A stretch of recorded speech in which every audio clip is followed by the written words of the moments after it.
Action. This is Terrace Talk on Radio Kerry. Now, what a year it has been for Killarney Valley AC. Of course, they were awarded the Best Development Club Award of the Year by Athletics Ireland at their national awards last week. The only Kerry winners was a fantastic achievement. And now to discuss that before they head off to training is Thomas Griffin, a voice even that you'll know well when he starts talking, and Con Lynch, both coaches, of course, at Killarney Valley AC. Well, Thomas, first of all, congratulations. When did you hear of the news first, and what was it like to mix in all those famous circles at those awards? Thanks, Donald. Thanks for the time, and hello to all the listeners.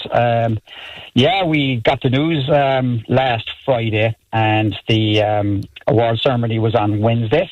So we had to organise ourselves pretty quickly, and we'd lots of people that were happy to travel up.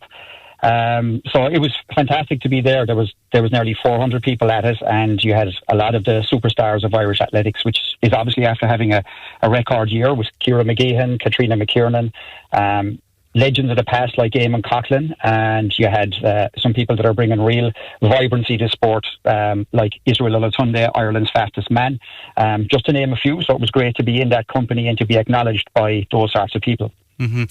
Con, I was looking back at 108 provincial and national medals across 2022. I mean, a host of different disciplines, track, field, some even in cross country, and 5, of course, of your own club wearing national vests. This has to come down to good coaching, I would imagine. It's not a fluke that you have 108 medals. How pleased are you as a coach, and particularly with the work that's going on with the club? Well, Donald, it comes down to two things, really, having the facility, number one, because you can imagine now trying to train outdoor in this type of weather. And if we hadn't got that, we wouldn't have been able to train to what we wanted, to get up to the speed that we require to be able to compete with the best. And the second thing is the group training that we have here within Killarney Valley. And when you have somebody breathing down your shoulder, push you along, it's easy to compete in at national level because you have done it in training. And before that, we had nothing. So it's great to have all this, And from a coach's point of view, it's only a matter of controlling the session and that, So it's not that hard, really. Mm-hmm. And of course, you didn't lick it off the stone either, Con. Tomas there mentioning Eamon Coughlin, a guy that you knew well from your past. Well, we did have a run in the past, all right, about 25 years ago.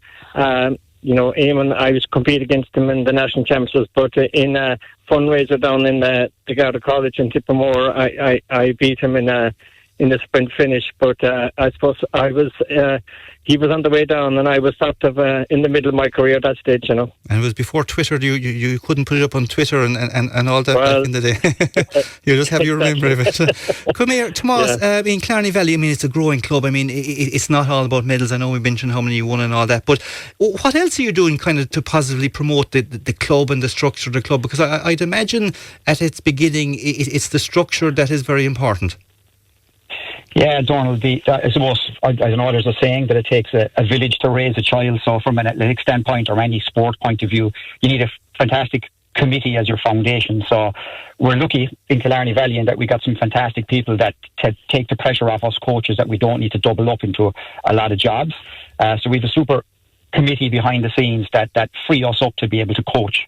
They take care of the governance. They take care of things like our child protection code. They take care of things like our registrations. So that has allowed us then to focus on the athletics and then also start onboarding other coaches. So Con mentioned the facility, the fact that we're sitting here under floodlights now this evening, for instance, in Killarney Valley AC, with 2 training groups just switching from our younger teens over to our older teens, and our adults are going to be coming in training. We've got 22 coaches onboarded in Killarney Valley, but 15 of those coaches we onboarded in the past year and a half. So prior to the facility, it was really 5 or 6 people that were carrying everything. So now we got a committee of maybe 7 people, and we've got 22 coaches. So that just shows you, I suppose, the in order to have an ambition, you do need a solid foundation, and that foundation is very much the committee that facilitate us. Yeah, and I suppose the club, people will say Killarney Valley, where did it come from? Of course, it came out of the origins of that Spa Muckross kind of flag that was worn, I suppose, at one stage it's rebranded maybe to that level. But the thing about it is that the Killarney Valley logo now is becoming a real one that's showing up at I suppose, national meets and Munster meets and the whole lot, and it's becoming kind of a brand in that particular your area, Killarney, of course, for athletics. How proud is it when you see and you go through the results at the end of whatever meeting, you say, yeah, he's one of ours, or she's one of ours, or he's one of ours? How important is that for the club? Well, I think, for instance, Conlair is coaching a middle distance group at the moment that is probably fast becoming one of the best middle distance groups in the country, with a batch of them all running under 2 minutes for 800 metres and a couple of more of them knocking on the door to go under that. So, I suppose that happens because of the culture, and you mentioned the brand and the logo. So the name Killarney Valley was introduced, I suppose, to succeed the Spa Muckers brand, where we wanted to let people know that you don't need to be from a parish or a certain location to join the club. It can be all-encompassing. So that in itself starts to, I suppose, draw people in. And then when you see the success, which is great, but I think one of the most pleasurable things, and I know Con will probably say this as well, is in our training group now this evening we'll have several Irish international athletes will be training with some other people that have only taken up the sport in the past 2 years. They train together. The atmosphere is all-inclusive. We will make sure that male and female sport is on an equal footing. So the success that comes are PBs being created, even if it doesn't bring medals, if it's all celebrated. So a truly inclusive sport, which is also truly global as a sport as well, where the ambition can be bigger than trying to achieve local or on a county basis, that you can aim to achieve on an international basis. Mm-hmm. So actually, just to maybe go back on a stat, 108 medals was correct up until yesterday. That tally is now at 109. We had Jason O'Reilly, one of our international athletes, has come home with an international medal this weekend. So the year ain't done yet. Right, okay. Con, you'll have to push on for the 110 shortly, I'd say, at the middle. Con, come here, coaching. Is it a rewarding job? Well, it is, when you've been into the sport yourself, and when you see, what the athletes achieve at the end of the day, that's the reward for you. When they get on that podium and they get that medal, it's very rewarding. And particularly then when you have been an athlete yourself and you see what training they have to go through and how to get that far. And being an individual sport, it's very hard, compared to a team sport. So, like here in the club, like the fact that we have that atmosphere and we have the group training, it makes it easier for them. So when they do achieve that at the end of the day, it's rewarding for both the athlete and the coach. Mm-hmm. It's interesting you mentioned that it's kind of a lonely sport in a sense. You didn't say the word lonely, but kind of an individual sport, I suppose.